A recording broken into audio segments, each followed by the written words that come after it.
Hello guys. आप सभी लोगों का मेरे चैनल में स्वागत है। आज हम लोग बेटा स्पेशल कंसंट्रेशन टर्म डिस्कस करने वाले हैं। और स्पेशल कंसंट्रेशन टर्म्स में जो सबसे पहला कंसंट्रेशन टर्म डिस्कस किया जाएगा that is volume strength of H2O। ठीक है। The volume strength of H2O is the volume of oxygen gas obtained in liter from 1 liter of H2O at STP। क्या रहेगा बेटा, 1 लीटर H2O2 से जो भी ऑक्सीजन गैस आपको मिलेगा in litres at STP is known as the volume strength of H2O। ठीक है। एक्चुअल में होता क्या है, H2O2 जो रहता है बेटा that decomposes to give H2O and O2। ठीक है। According to this reaction H2O2 will give you H2O plus half of O2। अगर आपके पास में इसका 1 मोल है तो आपको बेटा ऑक्सीजन का कितना मोल मिलेगा, यू विल गेट आधा मोल, हाफ मोल ऑफ O2। आपको पता है 1 मोल गैस का वॉल्यूम कितना होता है, that is 22.4 litre at STP। ठीक है। अगर हम लोगों के पास में आधा मोल गैस है तो हाफ मोल गैस का वॉल्यूम कितना होगा, that will be equal to 22.4 into 1/2, that will be equal to 11.2 litres. ठीक है। ठीक है। हम लोग बोल सकते हैं कि अगर हम लोगों के पास में आधा मोल ऑक्सीजन है तो उसका वॉल्यूम कितना होगा, 11.2 लीटर। ठीक है। अभी आप समझिएगा बेटा, हम लोगों को स्पेसिफिकली वॉल्यूम तो फिक्स दिया है, हम लोगों को निकालना कितने से, 1 लीटर ऑफ H2O2 से ही निकालना है। मान के चलो आप लोगों के पास में एक H2O2 का सॉल्यूशन है, कितना लीटर, 1 लीटर। तो इसमें तुम लोगों से पूछे कि मोल्स कितना होगा, तो आपको पता है मोलरिटी जो रहता है वो रहता है मोल्स अपॉन वॉल्यूम। अगर वॉल्यूम हो जाए 1 लीटर तो जो मोल्स होगा वही क्या होगा, मोलरिटी होगा, है ना। मोल्स और मोलरिटी कैसा होगा, इक्वल होगा, एग्जैक्टली सेम। समझ आ रहा है मैं क्या बोल रहा हूँ। अब ऐसा समझिए कि अगर इस सॉल्यूशन का मोलरिटी कितना है, 1 मोलर है, 1 मोलर लोगों के पास में है H2O2, तो मोल्स ऑफ H2O2 कितना होगा, तो बोलेंगे moles of H2O2 will be 1। ठीक है ना।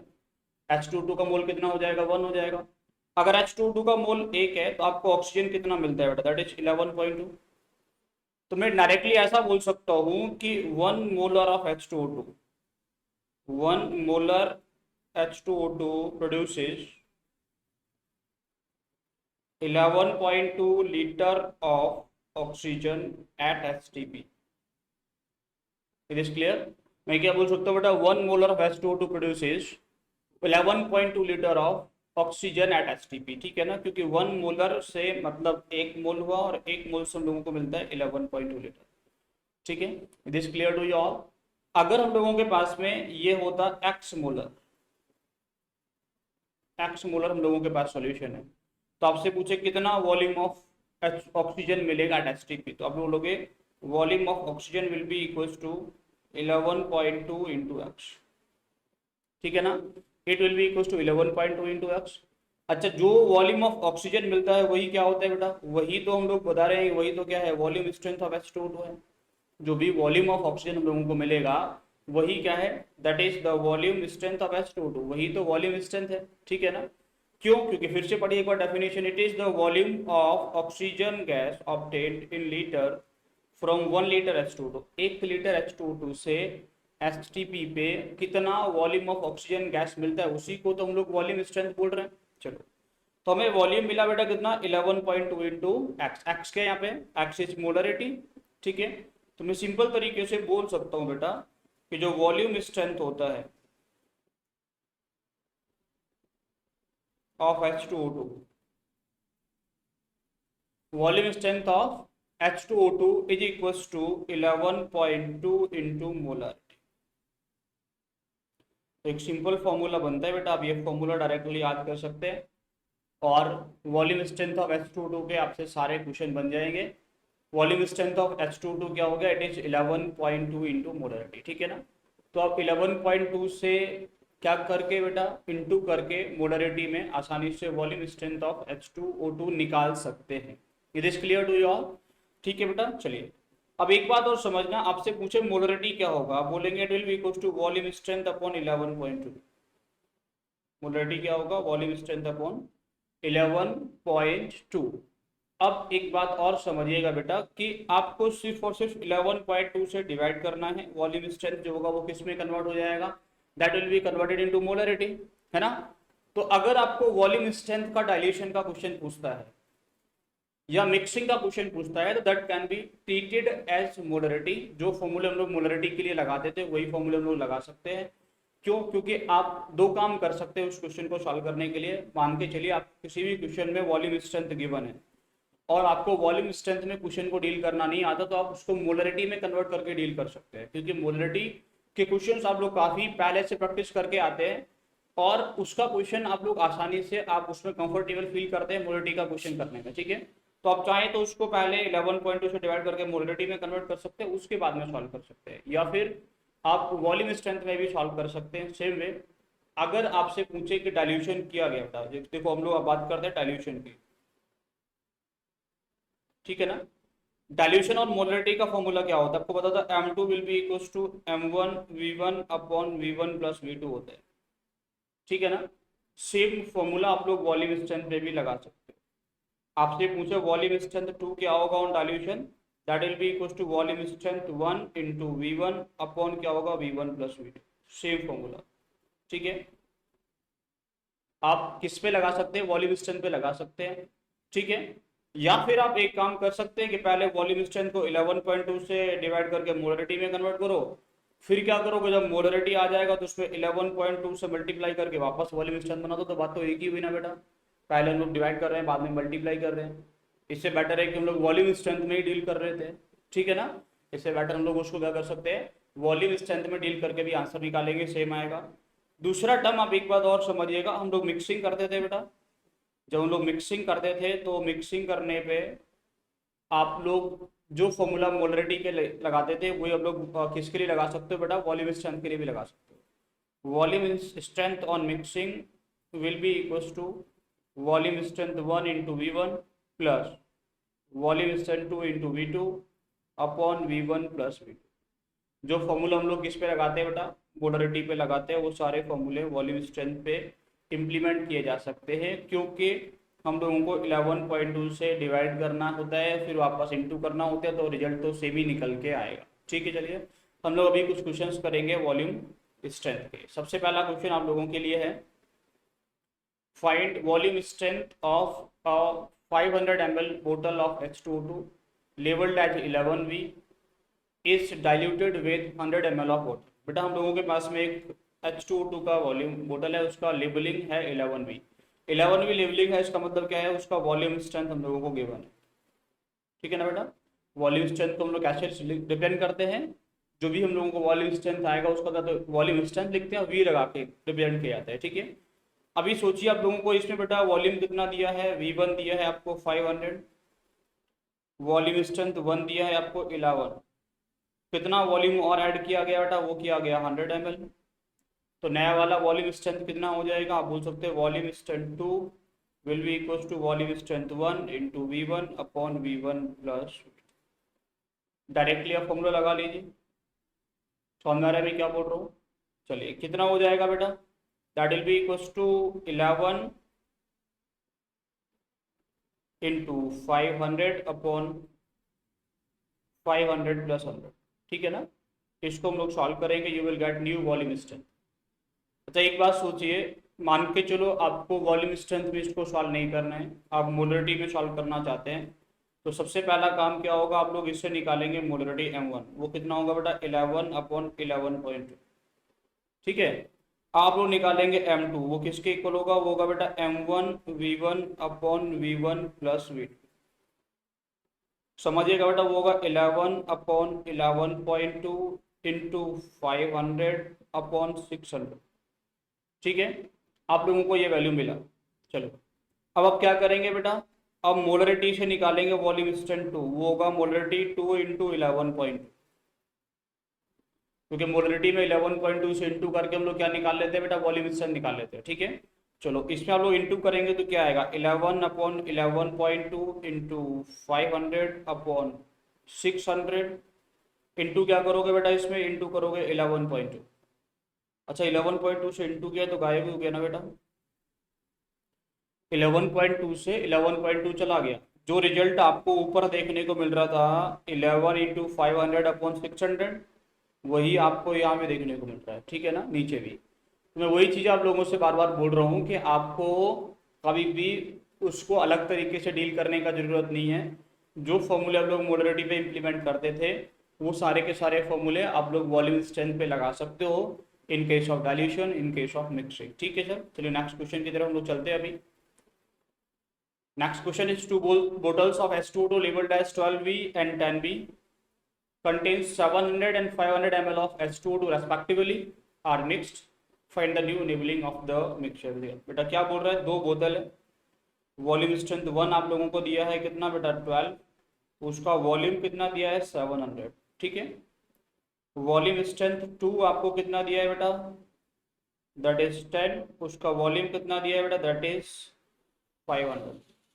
जब मिक्स करेंगे तो नया वाला वॉल्यूम स्ट्रेंथ कितना हो जाएगा, आप बोलोगे वो होगा volume strength 1 into V1 plus volume strength 2 into V2 upon V1 plus V2। ठीक है, ये कितना निकल के आएगा बेटा, that will be equal to 12 into 700 plus 10 into 500 upon 700 plus 5। इसको सॉल्व करके हम लोग आसानी से क्या निकाल सकते हैं बेटा, नया वाला वॉल्यूम स्ट्रेंथ निकाल सकते हैं। तो वही हम लोगों ने जो मोलरिटी का मिक्सिंग का फॉर्मूला होता है वही इम्प्लीमेंट किया और आसानी से हम लोग क्या निकाल पाए, वॉल्यूम स्ट्रेंथ निकाल पाए। ठीक है सर, अभी चलते हैं हम लोग नेक्स्ट कॉन्सेंट्रेशन टर्म की तरफ, that is the strength of oleum. ठीक है बेटा, नया वाला कॉन्सेंट्रेशन टर्म क्या है, स्ट्रेंथ ऑफ ओलियम है। स्ट्रेंथ ऑफ ओलियम क्या है बेटा, स्ट्रेंथ ऑफ ओलियम को समझने से पहले आप लोग मुझे बताइए कि ओलियम क्या होता है, what do you mean by oleum. जो ओलियम वर्ड लिखा जा रहा है इस ओलियम से क्या मतलब है बड़ा, ओलियम क्या होता है, oleum is a mixture of, it is a mixture of SO3 plus H2SO4।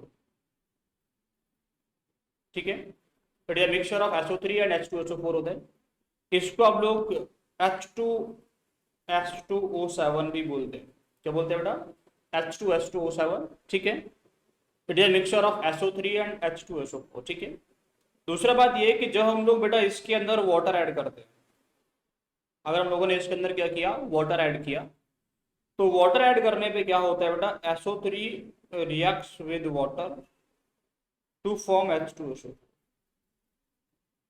SO3 क्या करता है बेटा, वाटर से रिएक्शन करके H2SO4 बना लेता है। ठीक है, तो वॉल्यूम स्ट्रेंथ भी इसी रिएक्शन पे बेस्ड हम लोग, स्ट्रेंथ ऑफ वॉल्यूम भी हम लोग इसी रिएक्शन के बेस पे लिखते हैं बेटा।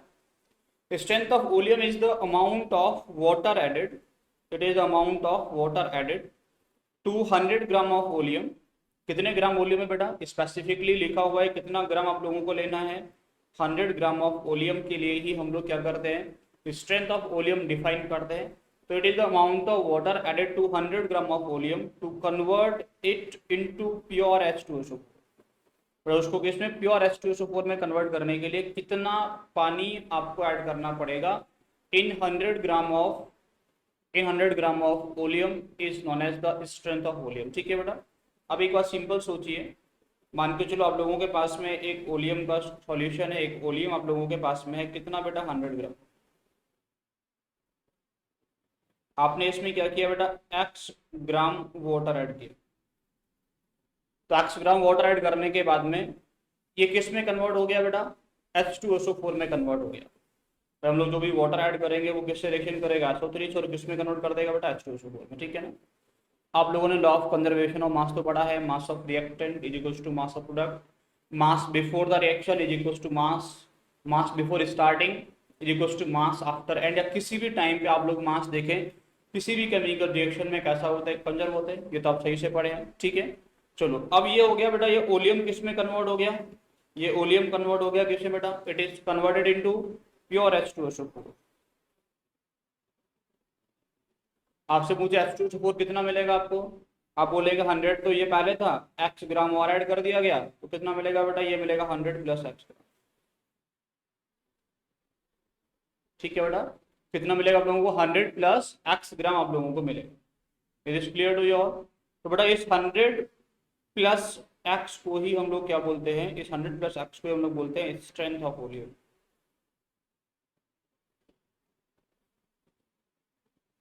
ये जो 100 प्लस x लिखा जा रहा है, it is the strength of volume. ठीक है ना, जो हम लोगों ने 100 प्लस एक्स लिखा है उसी को क्या बोलते हैं हम लोग, स्ट्रेंथ ऑफ वॉल्यूम बोलते हैं। और यहाँ पे जो एक्स है वो क्या है बेटा, यहाँ पे जो एक्स आप लोग लिख रहे हैं वो एक्स क्या है, x is the amount of water added,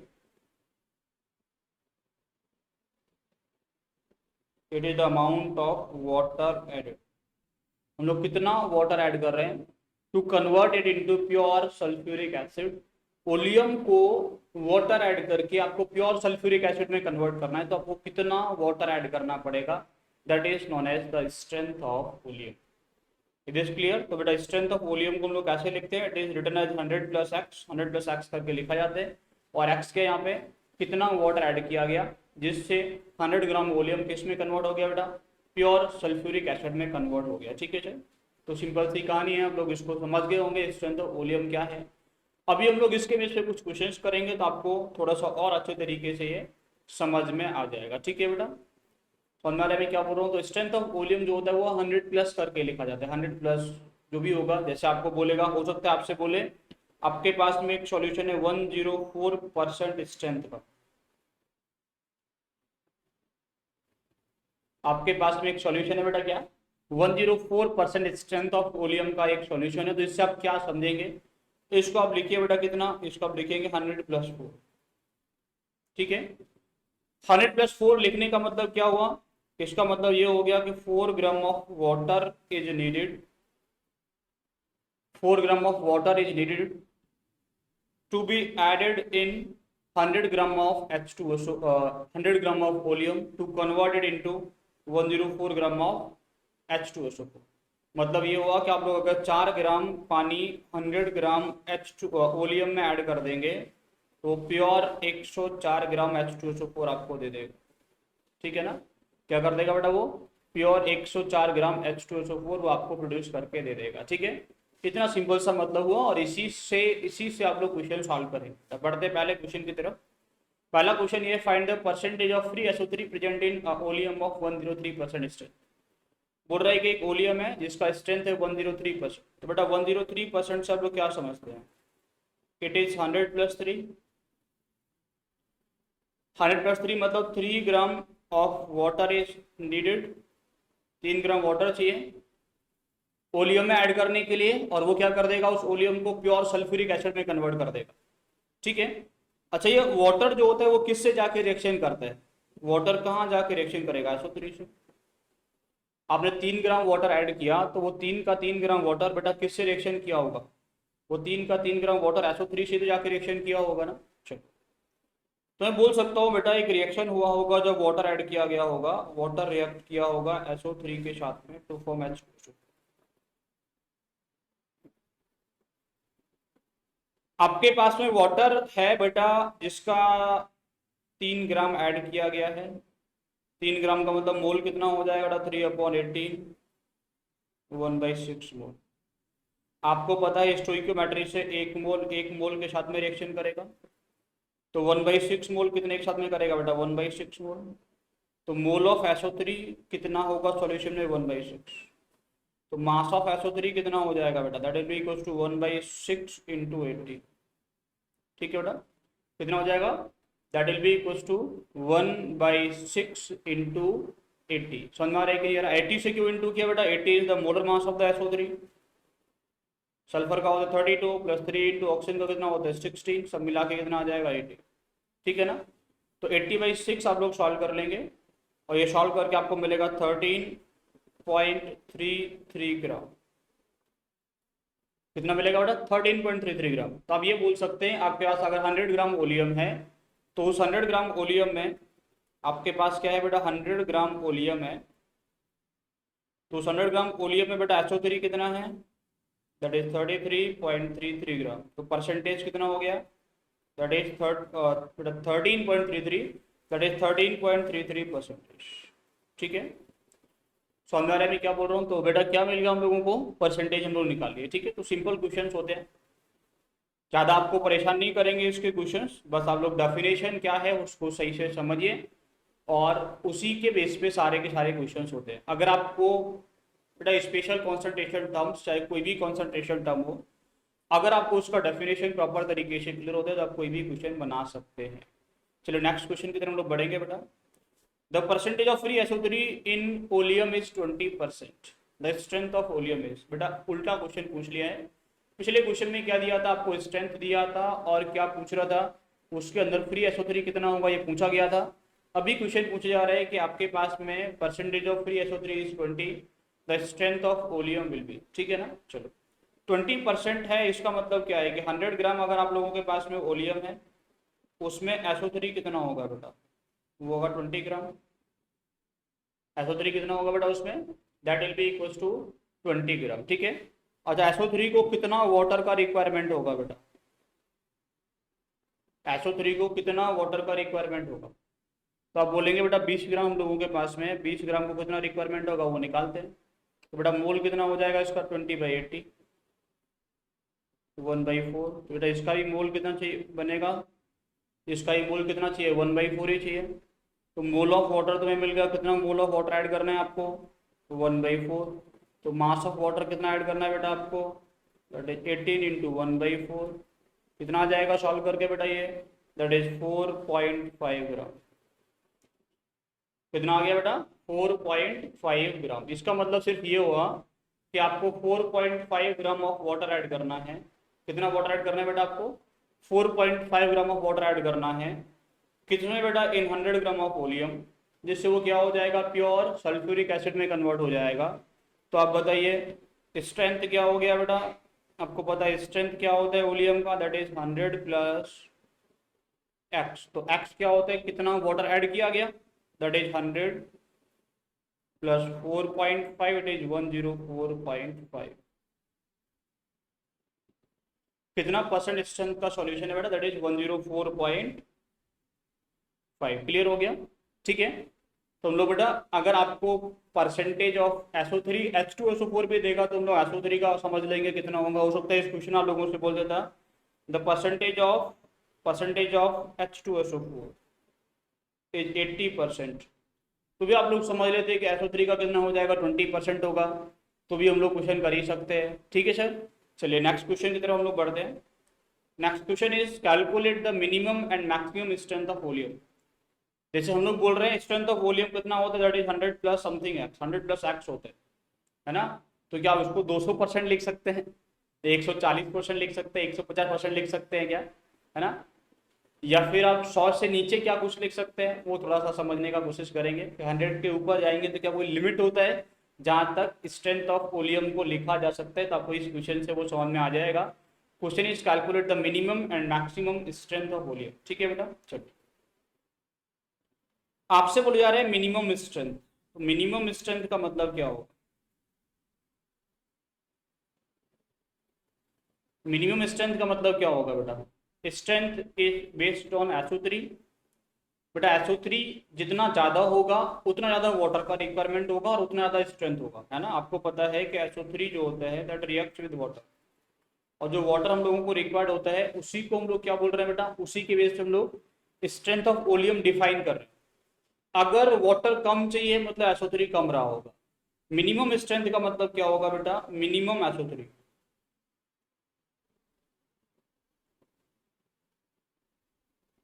minimum SO3 का मतलब क्या होगा, मैक्सिमम H2SO4। बेटा मिनिमम SO3 मतलब नियरली नियरली जीरो, ये कैसा होगा, नियरली नियरली 100। जब ये नियरली नियरली जीरो है तो बेटा वाटर कितना रिक्वायर्ड होगा, that will be nearly nearly zero. तो बेटा स्ट्रेंथ कितना हो जाएगा, तो स्ट्रेंथ हो जाएगा दैट इज 100, ठीक है ना। तो मिनिमम स्ट्रेंथ जो होता है वो 100 रहता है। 100 आप लोगों ने कुछ भी ऐड नहीं किया, आपके पास जो SO3 था वो नेग्लिजिबल था, ना के बराबर था, आपको कुछ भी वाटर ऐड नहीं करना पड़ा, तो मिनिमम स्ट्रेंथ इज 100, ठीक है बेटा। दूसरा पॉइंट इज आपसे पूछ रहा है मैक्सिमम स्ट्रेंथ।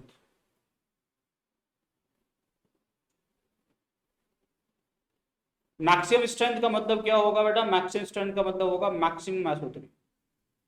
SO3 का अमाउंट कैसा होगा, उसके अंदर मैक्सिमम होगा। मैक्सिमम SO3 का मतलब इट इज नियरली नियरली 100, और इसके अंदर जो H2SO4 होगा वो कैसा होगा बेटा, that will be equals to minimum, that will be equals to nearly nearly zero. अभी सोचो कि आपके पास में SO3 प्लस H2O मिलके H2SO4 बनाता है। अगर ये आपके पास में 100 ग्राम है, तो वाटर कितना चाहिएगा, आप बोलेंगे इसका मोल चाहिएगा 100/80। वाटर का मोल कितना बेटा रिक्वायर्ड होगा 100/80। मोल ऑफ वाटर आ गया तो मास ऑफ वाटर कितना रिक्वायर्ड होगा बेटा, आप बोल सकते हैं mass of water will be required will be equal to mole into molar mass. Mole कितना है बेटा 100/80 है, मोलर मास कितना होता है 18। इसको आप सॉल्व कर लेंगे, यू विल गेट इट 22.5। ठीक है बेटा, तो आपको मैक्सिमम स्ट्रेंथ आपको निकालना है, तो आपको क्या समझना पड़ेगा, फिर से समझिए। मैक्सिमम स्ट्रेंथ आपको निकालना है तो आप ये समझेंगे कि उसके अंदर SO3 का जो अमाउंट होगा वो मैक्सिमम होगा, मतलब वो नियरली कैसा है 100 है। और आपको अगर SO3 का अमाउंट 100 है तो आपको 22.5 gram of water is required to convert 100 gram of oleum into pure H2SO4। तो बड़ा स्ट्रेंथ कितना हो गया, तो स्ट्रेंथ कितना हो गया बेटा, आप बोलेंगे strength will be equal to 100 plus amount of water required, that is 100 plus 22.5, बेटा कितना हो जाएगा 122.5। ये होता है मैक्सिमम स्ट्रेंथ। तो आपको मैक्सिमम स्ट्रेंथ क्या होता है वो समझ में आ गया होगा, मिनिमम स्ट्रेंथ क्या होता है वो समझ में आ गया होगा। आप ये समझ गए होंगे कि जो स्ट्रेंथ ऑफ ओलियम होता है, जो स्ट्रेंथ ऑफ ओलियम होता है दैट वेरीज, वो वेरी करता है बेटा, वो 100 से ज़्यादा या उसके इक्वल होता है, and that is less than equal to 122.5। यानी 100 से 122.5 के बीच में स्ट्रेंथ ऑफ ओलियम वेरी करता है, 100 से कम नहीं हो सकता और 122.5 से ज़्यादा नहीं हो सकता है। ठीक है सर, तो स्ट्रेंथ ऑफ ओलियम जो होगा वो 100 से 122.5 के बीच में ही वेरी करता रहता है। चलिए नेक्स्ट हम लोग नेक्स्ट क्वेश्चन की तरफ बढ़ते हैं बेटा। Next question is if 5 gram of water is added to 100 gram of oleum of strength 109% strength, what will be new labelling. बोल रहे हैं कि हम लोगों ने 5 ग्राम पानी ऐड कर दिया 100 ग्राम ओलियम में जिसका स्ट्रेंथ है 109%। तो पूछ रहे कि जो सॉल्यूशन बचा है उसका अब वॉल्यूम, अब उसका स्ट्रेंथ क्या होगा, बचे हुए सॉल्यूशन का स्ट्रेंथ क्या है ये आप लोगों को बताना है। ठीक है, आप सोचिए बेटा आपके पास में एक सॉल्यूशन है, समझिएगा, जिसका वेट कितना है बेटा 100 ग्राम, ठीक है ना, जिसका स्ट्रेंथ कितना है बेटा 109%। आपने कितना पानी ऐड किया, आपने पानी ऐड किया है 5 ग्राम, ठीक है। 5 ग्राम पानी ऐड करने से ये सॉल्यूशन कितना बन जाएगा बेटा, ये सॉल्यूशन बन जाएगा 105 ग्राम। ये तो क्लियर है, ये 100 पहले था, 5 और ऐड कर दिया तो कितना बन गया 105 ग्राम बन गया। यहाँ तक तो समझने में शायद किसी को कोई दिक्कत नहीं होगी, ठीक है ना। तो 5 ग्राम था हम लोगों ने ऐड किया, पहले कितना था 100 ग्राम था, सॉल्यूशन कितना बन गया बेटा, it is of 105 gram now, ठीक है ना। क्लियर आप लोगों को मैं क्या बोल रहा हूँ। चलिए अब बेटा आप ये बताइए कि इस 105 ग्राम में कितना वाटर ऐड किया जाए जिससे ये प्योर H2SO4 में कन्वर्ट हो जाए। तो आप एक बात ये समझेंगे कि सर अभी इसमें इसको 9 ग्राम चाहिए था, इसको कितना चाहिए था बेटा, यहाँ पे सोचिए इसको कितना चाहिए था 9 ग्राम चाहिए था, आपने कितना ऐड किया है 5 ग्राम, तभी कितने ग्राम का और रिक्वायरमेंट है 4 ग्राम। आप ये बोल सकते हैं कि इसमें आप लोग अगर 4 ग्राम ऐड कर देंगे तो ये प्योर H2SO4 में कन्वर्ट हो जाएगा। अगर इसमें आप लोग फिर से सुनिए बेटा, अगर इसमें आप लोग 4 ग्राम ऐड कर देंगे तो ये 105 ग्राम ऑफ ओलियम जो है, ये तो ओलियम है बेटा ना, प्योर H2SO4 तो कन्वर्ट तब होता तो हम लोग 9 ग्राम ऐड कर दे। हम लोगों ने ऐड कितना किया, हम लोगों ने ऐड किया 5 ग्राम, अभी 4 ग्राम का और रिक्वायरमेंट रह गया। तो आप 105 ग्राम में अगर 4 ग्राम ऐड कर देंगे तो एक प्योर H2SO4 में कन्वर्ट हो जाएगा। बेटा हम लोग क्या बोल रहे हैं, 105 ग्राम को 4 ग्राम पानी चाहिए, 105 ग्राम वोलियम को 4 ग्राम पानी चाहिए, 105 ग्राम वोलियम को 4 ग्राम पानी का रिक्वायरमेंट है। Is this clear.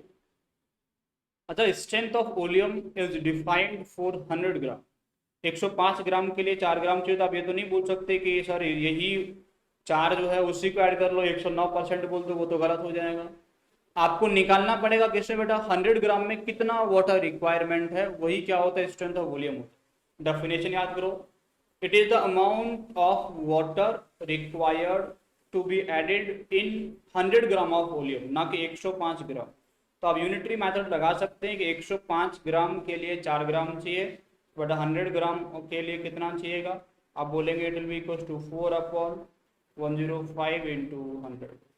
इसको आप सॉल्व कर लेंगे, इसको आप सॉल्व करेंगे तो you will gate A 3.8।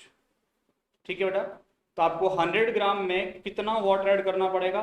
3.8 gram add करना पड़ेगा, जिससे उसको प्योर H2SO4 में कन्वर्ट किया जा सके। तो स्ट्रेंथ कितना हो जाएगा बेटा? तो स्ट्रेंथ कितना होता है? That will be equal to 100 plus 3.8, 103.8% strength का नया वाला सॉल्यूशन बन गया। इट इज क्लियर है? सभी को समझ में आया मैंने क्या किया? चलिए, तो आपको एक बार फिर से इसको देख लीजिए आप। 100 ग्राम में बेटा कितना रिक्वायरमेंट था? 100 ग्राम को रिक्वायरमेंट था 9 ग्राम का, आप लोगों ने ऐड किया 5 ग्राम, तो सॉल्यूशन बना 105 ग्राम। अभी इसको कितना रिक्वायरमेंट है? 4। तो 105 को 4 का रिक्वायरमेंट है, 100 को कितने का रिक्वायरमेंट होगा वो आपको सॉल्व करना है। ठीक है ना? समझ आ रहे में क्या बोल रहा हूँ? 105 को 4 ग्राम का रिक्वायरमेंट है, तो बेटा 100 को कितना रिक्वायरमेंट होगा वो निकाले, 3.8 ग्राम, वही आप लोगों का आंसर हो गया। ठीक है, चलो चलिए नेक्स्ट क्वेश्चन की तरफ बढ़ते हैं हम लोग। Next question is 100 gram of water is added to 100 gram of oleum of strength 103%. What will be the molality with respect to H2SO4? But H2SO4 के रेस्पेक्ट में मोलालिटी क्या होगा ये आप लोगों को बताना है। अभी आप सिंपल समझिए कि आपके पास में एक H2SO4 सॉल्यूशन है, आपके पास एक ओलियम है बेटा, H2SO4 नहीं ओलियम है, जिसका स्ट्रेंथ है 103%। आपने इसमें कितना पानी ऐड किया बेटा? 100 ग्राम। अच्छा, इसको रिक्वायरमेंट कितने का है? इसको रिक्वायरमेंट कितने का? 3 ग्राम का, है ना? इस 100 ग्राम में से जो आप लोगों ने ऐड किया है पानी, उसमें से कितना ग्राम इस ओलियम के साथ में रिएक्शन करेगा? वो बोलेंगे आप 3 ग्राम, क्योंकि स्ट्रेंथ कितना है उसका? 103% है। समझ में आ रहा है मैं क्या बोल रहा हूँ? बड़ा इसमें से 3 ग्राम तो यहाँ रिएक्शन कर लेगा, 3 ग्राम रिएक्शन करके ये ओलियम किस में कन्वर्ट हो जाएगा? H2SO4 में। ये 100 ग्राम था, तो ये कितना मिलेगा आप लोगों को? 103 ग्राम। अच्छा, वाटर कितना रह गया बेटा? 3 ग्राम इसमें से चला गया, 97 ग्राम। तो आपको जो फाइनल मिक्सचर मिल रहा है वो कैसा दिख रहा है? आपको जो फाइनल मिक्सचर मिल रहा है, उस मिक्सचर में आपके पास में H2SO4 है 103 ग्राम, ठीक है ना? उस मिक्सचर में वाटर है बेटा, वो कितना है? 97 ग्राम। तो बेटा मोलारिटी कितना होगा? मोलालिटी क्या होता है? मोल्स ऑफ H2SO4 103/98 अपॉन क्या होगा बेटा? मास ऑफ वाटर इन केजी। तो बेटा कितना होगा? 97/1000। इसको आप सॉल्व कर लेंगे, इसको सॉल्व करने से यू विल गेट इट 10.84 मोल पर केजी। ठीक है सर? तो होपफुली आपको कैसे हम लोगों को क्वेश्चन सॉल्व करना है, percentage strength of volume strength of H2O2 और स्ट्रेंथ ऑफ ओलियम के बेस पे हम लोग कैसे क्वेश्चन सॉल्व करेंगे, होपफुली आप लोगों को समझ में आ गया होगा बेटा। इसके आगे हम लोग नेक्स्ट क्लास में जो फाइनल टर्म्स इसके बचे हुए हैं लाइक यूडियोमेट्री, वो सब डिस्कस करेंगे। ठीक है, आप लोगों से मिलते हैं बेटा नेक्स्ट क्लास में। Thank you very much.